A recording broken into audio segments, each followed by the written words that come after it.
Pour ne pas être vague dans mes propos, je veux prendre l'exemple de la République démocratique du Congo, notamment la province de Maïndombe, où il y a l'entreprise VVC ERA qui est implantée, qui développe la protection de la forêt, la conservation de la forêt. Donc rapidement là, nous allons parler du développement durable. Le développement durable, c'est important. Pourquoi?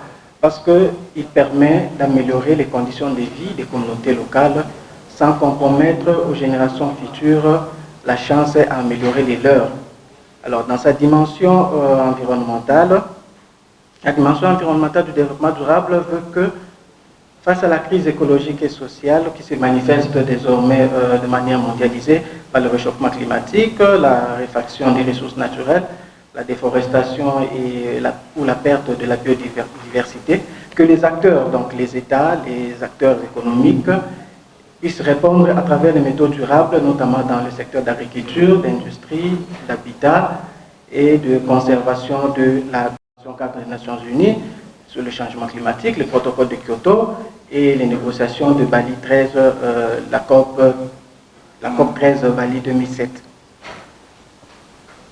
Alors, notamment sur les impacts ou les bienfaits des activités de l'entreprise VVCRA sur le développement durable, l'amélioration de conditions de vie des communautés locales, notamment. Dans le Maïndombe, cette entreprise a construit des écoles, 2 grandes écoles.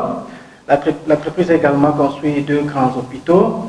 L'entreprise a donné des emplois à des milliers de villageois. L'entreprise a réhabilité des routes de dessert agricole. Et l'entreprise a aussi créé de bateaux sur le voie de navigation qui longe le lac Maïndombe. Cependant, les activités de conservation de la forêt par l'entreprise VVCRA font aussi du bien sur la biodiversité, parce que depuis que cette entreprise s'est implantée dans le Maïndombe, en République démocratique du Congo, en 2009, on note une augmentation du nombre de bonobos, on note une augmentation de plus de 30 populations d'éléphants, on note une augmentation de beaucoup d'espèces d'arbres, notamment par le reboisement. Il y a aussi des activités de l'agroforesterie, d'agriculture durable qu'on apprend à des populations locales. Tout ça, ce sont les bienfaits sur la biodiversité et les bienfaits sur les communautés locales. Cependant, la présence de cette entreprise-là au niveau de Maïndombe suscite une insécurité foncière des communautés locales. Alors, nous définissons l'insécurité foncière comme étant un sentiment de l'absence de sécurité des terres. La sécurité forestière à ce niveau consiste pour les communautés locales à exploiter leurs terres, à cultiver, à récolter le bois, à couper le bois du chauffage et à exploiter le bois précieux destiné à la vente. Ben, cependant, la détention d'un titre foncier, donc être propriétaire d'une concession, n'est pas un gage d'avoir la sécurité sur sa concession. Au niveau législatif, au niveau du Code forestier de la RDC, il y a une brèche qui alimente notamment ce sentiment d'insécurité foncière. L'article 22, par exemple, du Code forestier stipule que les terres et les forêts appartiennent à l'État congolais et les communautés locales ont le devoir d'adresser une demande afin d'obtenir une concession forestière. Donc cela suppose que les communautés locales qui sont très éloignées, dans des villages très éloignés de Kinshasa, qui n'ont pas de possibilité d'adresser une demande au ministère de l'Environnement et du Développement durable, ils n'ont pas de terres. Donc ces terres-là, ces forêts-là peuvent à tout prix être réquisitionnées et attribuées à des entreprises multinationales qui se manifestent. C'est une brèche d'insécurité foncière que le Code forestier de la RDC a ouverte.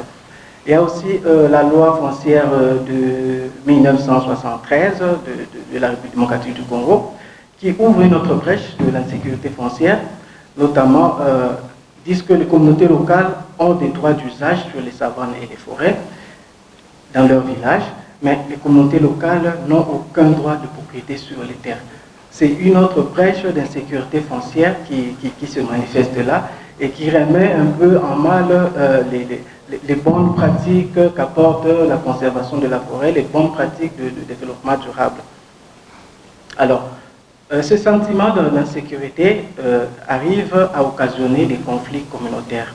Notamment, ces conflits sont occasionnés par la non-participation des communautés locales à des négociations qui ont donné lieu à la signature de contrats de concession entre l'entreprise VVC ERA et le gouvernement de la République démocratique du Congo, représenté par le ministère de l'Environnement. Et puis, le principe de consentement libre, informé, préalable, qui est consacré par le droit international et par le droit national, arrive à diviser les communautés locales entre elles, parce qu'il y a des communautés qui sont favorables à la présence de cette entreprise sur leur forêt, et il y a aussi des communautés locales qui sont hostiles à la présence de cette entreprise dans leur forêt.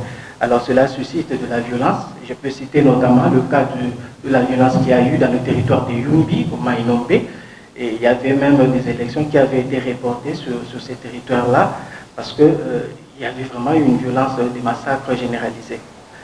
Alors, ce conflit qui se vit dans le village, par exemple, de Basengele, où il y a un chef coutumier qui a perdu la vie parce qu'on l'a soupçonné d'avoir signé d'avoir cédé une portion de terre à une entreprise de conservation de la forêt.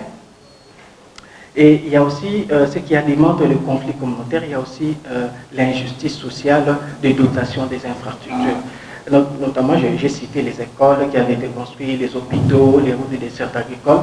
Il y a un peu ce sentiment d'injustice qui naît dans la population locale, qui pense qu'il y a des villages qui ont bénéficié de ces avantages-là, et il y a des villages qui n'ont pas bénéficié des avantages de construction d'infrastructures, et ça alimente un peu ce sentiment d'insécurité foncière de la part des communautés locales.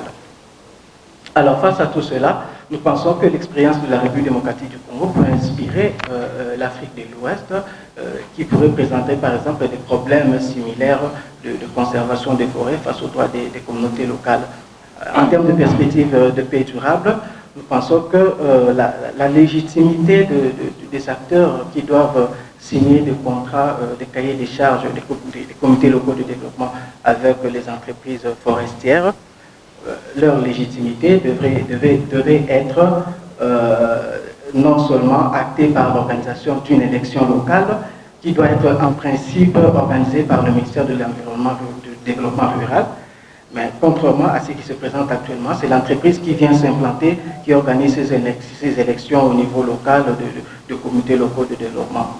Il y a aussi l'obtention, pour résoudre ce problème d'insécurité foncière et des conflits, il y a l'obtention d'un large consensus avant de signer un document final sur le consentement libre, informé, préalable des communautés locales.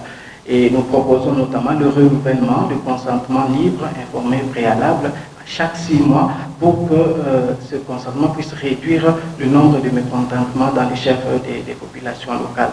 Il y a aussi la perspective de la participation des communautés locales au processus de prise de décision dans le conseil d'administration de l'entreprise VVC ERA. Il ne participe pas trop, on peut prendre un chef coutumier, il est là, il représente, mais il n'a pas le pouvoir de décider, de prendre des décisions sur des données qui concernent notamment les modalités pratiques de la gestion de la foresterie communautaire. Pour pallier à tout cela, il faut savoir qu'en République démocratique du Congo, depuis l'annonce de la Troisième République en 2006, les élections municipales ne sont jamais organisées. Alors, comme perspective, nous pensons que l'organisation des élections municipales pourrait réduire l'influence du chef coutumier sur la foresterie communautaire. À ce mot, je pense que j'ai dit et je vous remercie. Merci, Monsieur le Président.